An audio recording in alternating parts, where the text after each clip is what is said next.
Masih di Kompas Bisnis, Saudara. Saat banyak permasalahan pendidikan belum tuntas, seperti UKT mahal, lulusan sekolah yang kesulitan mencari kerja, belum lagi gaji guru di banyak daerah yang memprihatinkan.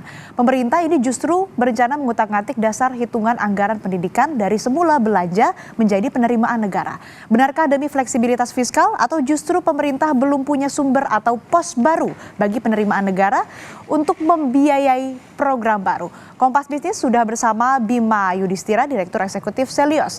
Mas Bima, selamat pagi, apa kabar? Selamat pagi, kabar baik. Ya Mas, ini kan biaya kuliah seperti UKT mahal. Belum lagi anak usia sekolah banyak yang tidak punya akses pendidikan. Pertanyaan besarnya nih Mas Bima, apakah dengan mengutak-ngatik terutama mengubah mekanisme anggaran pendidikan 20% dari belanja ini menjadi dari penerimaan negara, ini bisa membenahi permasalahan di dunia pendidikan? Iya, ini jelas konsep yang salah di mana membandingkan antara alokasi mandatory spending pendidikan, artinya APBN wajib mengeluarkan 20% itu dari sebelumnya belanja menjadi pendapatan. Kenapa? Karena kalau misalkan berubah dari belanja menjadi rasio terhadap pendapatan, pendapatan kita itu dalam beberapa tahun ke belakang rasio pajak itu selalu rendah. Artinya kalau digabungkan dengan pendapatan, dibandingkan dengan pendapatan, ini khawatir memang anggaran pendidikan itu bisa mengalami pengurangan. Yang kemudian kedua, dari segi mandatory spending, ini kenapa sih ada mandatory spending, itu yang penting tuh. Itu karena mandatory spending ini siapapun presidennya akan berganti, dia tetap wajib meletakkan SDM dan pendidikan itu sebagai alokasi belanja yang paling utama. Dan ini khawatir kalau misalkan itu diutak-atik dirubah, mandatory spending-nya dirubah, itu presidennya berganti, bukan hanya dari Pak Jokowi ke Pak Prabowo, tapi ke depannya itu juga akan merubah fokus negara sehingga tidak lagi menganggap bahwa pendidikan itu sebagai alokasi utama yang harus disiapkan anggarannya. Kemudian kritik soal pendidikan. Nah, pendidikan ini yang dikritik bukan karena alokasi anggarannya terlalu besar, justru kurang anggarannya. Nah, yang kalau dikritiknya adalah bagian dari sisi efektivitas dan realisasi anggaran, di situ adalah hal yang berbeda. Kalau realisasi anggarannya kemudian rendah, ini bisa dicari tahu apakah kemampuan dari pemerintah daerah ini yang kemudian belum bisa efektif mendorong anggaran lebih bagus untuk kemudian dicairkan lebih tepat waktu misalnya, karena banyak sekali anggaran daerah bukan hanya pendidikan, tapi juga belanja barang, belanja modal yang pencairannya itu lambat. Bahkan banyak anggaran daerah yang masih disimpan di bank misalnya di akhir tahun masih menumpuk banyak. Berarti ini kan masalah birokrasi, masalah administrasi. Tapi kalau misalkan alokasi anggarannya yang diutak-atik, nah ini khawatir masih banyak kebutuhan. Tadi disebutkan UKT masih mahal. Nah, Selios melakukan perhitungan bahwa sebenarnya kalau anggaran itu tidak terserap pada tahun berjalan bisa dialokasikan untuk apa? Misalnya tambahan 42,9 triliun menggratiskan UKT untuk perguruan tinggi negeri. Mahasiswa itu bisa gratis bayar kuliah atau tidak perlu menanggung sharing beban operasional perguruan tinggi. Itu harusnya bisa dilakukan alokasi ke sana. Nah, jadi kritiknya ini jangan kemudian kritiknya karena realisasi rendah, efektivitasnya memang masih rendah, PISA kita masih tertinggal ya, skor matematika, membaca misalnya masih tertinggal dibandingkan Filipina, dibandingkan dengan Thailand, Malaysia di ASEAN, itu kemudian yang dikritik atau kemudian diubah adalah mandatory spending-nya, bukan masalah efektivitas perencanaan penganggarannya per pos yang ada di dalam anggaran pendidikan. Nah, itu jadi ada hal yang salah sepertinya Menteri Keuangan juga membacanya bahwa ke depan ruang fiskal harus diambil dari utak-atik mandatory spending, itu saya kira adalah konsep yang salah dari awal. Konsep yang salah dari switching yang asalnya dari APBN jadi pendapatan, ini kan bisa berpotensi justru malah anggarannya jadi kurang kalau seperti itu ya. Dan sebetulnya ini yang harus diperhatikan adalah mandatory spending-nya. Nah, yang kita lihat nih Mas Bima, dari tahun 2019, dari tahun-tahun sebelumnya, kita lihat sampai tahun ini, anggaran pendidikan terus naik. Tapi kenapa sih realisasinya justru semakin rendah? Ya, realisasi yang semakin rendah ini ada kebingungan juga di dalam pelaksana teknis anggaran. Apakah anggarannya kemudian bisa dialokasikan untuk pembangunan sarana prasarana. Nah, ketika kemudian ada pengadaannya terlambat. Yang kedua juga ada kebingungan begitu ada program baru misalnya untuk prasarana teknologi multimedia Sebenarnya ini hal yang bagus, tapi kalau tidak disiapkan unit pelaksana teknis terutama di bagian dinas pendidikan daerah, ya ini akhirnya mempersulit mereka untuk mencari supplier, mencari rekanan untuk pengadaan berbagai sarana prasarana yang baru. Tapi di sisi yang lain kan anggaran pemerintah daerah memang 47%. Tapi sisanya kita juga bisa bilang bahwa sisa dari efektivitas realisasi anggaran itu ada di pemerintah pusat. Karena sebagian anggaran pendidikan ditangani oleh pemerintah pusat, ada Kementerian Agama di situ, kemudian ada sekolah-sekolah kedinasan. Nah, ini bisa dicari juga apa yang membuat realisasi anggarannya kemudian relatif rendah. Dan juga ketidakmampuan saya kira dari pemerintah pusat maupun daerah untuk melakukan relokasi dan refocusing secepatnya di dalam pos anggaran belanja yang sama di pendidikan. Tadi, sekarang mahasiswa banyak yang kemudian menuntut biaya sekolahnya terlalu tinggi, orang tua mahasiswa juga mengatakan hal yang sama.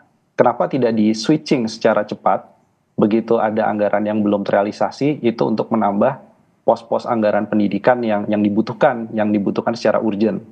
Nah, ini kita melihat bahwa efektivitas dan realisasi anggaran ini tidak terjawab juga bahkan di dalam era APBN 2025. Karena realisasinya kemudian rendah sebelumnya, maka ditambahkan ada support makan bergizi gratis dimasukkan dalam anggaran pendidikan untuk mempercepat realisasi dan efektivitas anggaran pendidikan. Padahal kan isu utamanya bukan di sana. Ini apa artinya pemegang wewenang atau menteri begitu, menteri terkait ini kurang paham permasalahan di pendidikan atau seperti apa? Ya, dari awal sebenarnya sudah muncul banyak sekali kritik bahwa Menteri Pendidikan yang sekarang Pak Nadiem sepertinya memang kurang pas ya di pos Menteri Pendidikan. Kenapa? Karena dia kemudian terkenal karena menjadi CEO sebuah perusahaan ojek online. Ya diundang aja seminar untuk memberikan pencerahan kepada mahasiswa baru misalnya. Tapi kalau untuk mengurusi manajemen pendidikan itu kan hal yang berbeda gitu ya. Memang yang pernah punya track record di pendidikan dalam negeri, tapi juga punya skala prioritas pendidikan apa yang memang harus menjadi skala prioritas untuk meningkatkan misalnya dari kualitas SDM.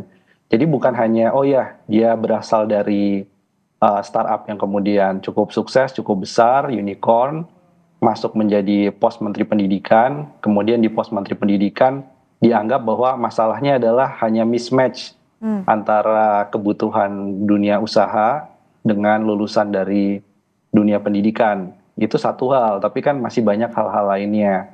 Bagaimana bisa misalnya mismatch itu tidak berkurang kan? Karena apa? Karena kalau sekarang mahasiswa saja dengan biaya kuliah yang sangat tinggi, dia disuruh pinjaman online oleh kampusnya, bahkan difasilitasi oleh pemerintah gitu. Itu kan begitu dia lulus, dia udah pusing duluan untuk melunasi pinjaman online-nya. Nah itu gimana caranya dia bisa fokus mencari pekerjaan yang layak. Dan kemudian juga bagaimana pekerjaan yang layak itu juga harus disediakan oleh negara. Jadi isunya bukan hanya soal mismatch, soal masalah oh ini harus dilakukan semacam disrupsi di dunia pendidikan dengan lebih banyak teknologi. Tapi lebih dari itu, ini ada masalah manajemen pendidikan yang sifatnya fundamental. Jadi dalam kritik itu Pak JK tepat untuk bilang bahwa ke depan harus hati-hati pilih Menteri Pendidikan. Apalagi Menteri Pendidikannya juga dikasih pos belanja tambahan makan bergizi gratis, itu ada tambahan pekerjaan baru bahkan yang sangat-sangat menantang ke depannya. Lalu selanjutnya nih Mas Bima, singkat saja mungkin kalau tadi evaluasi ataupun juga catatan-catatan dari Menteri Pendidikan yang sekarang menjabat, lalu apa kira-kira seperti apa sosok menteri yang tepat bagi dunia pendidikan, dan mungkin dari Mas Bima sendiri ada catatan apa nih terhadap kinerja Menteri Nadiem Makarim saat ini?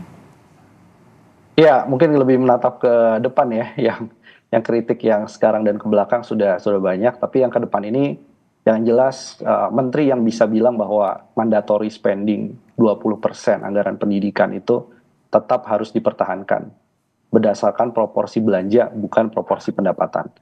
Jadi dia harus fight dengan Menteri Keuangan siapapun itu untuk bilang bahwa pendidikan masih penting, masih banyak akses pendidikan yang belum terjangkau, masih banyak guru honorer yang kemudian belum diangkat statusnya, dan masih banyak juga masalah sarana prasarana pendidikan di luar Pulau Jawa yang masih belum sama kualitasnya dengan yang ada di Jawa.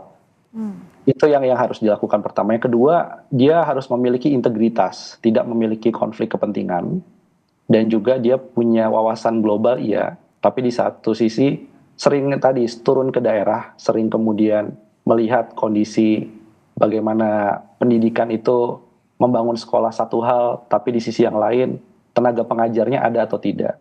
Kemudian pendidikan itu juga terkait dengan bagaimana meningkatkan kualitas ya dari gurunya, kesejahteraan gurunya, itu yang sekarang sangat mendesak untuk dilakukan karena kita tidak punya waktu banyak indikator pendidikan kita masih buruk ya, bukan hanya tertinggal tapi buruk indikator pendidikannya.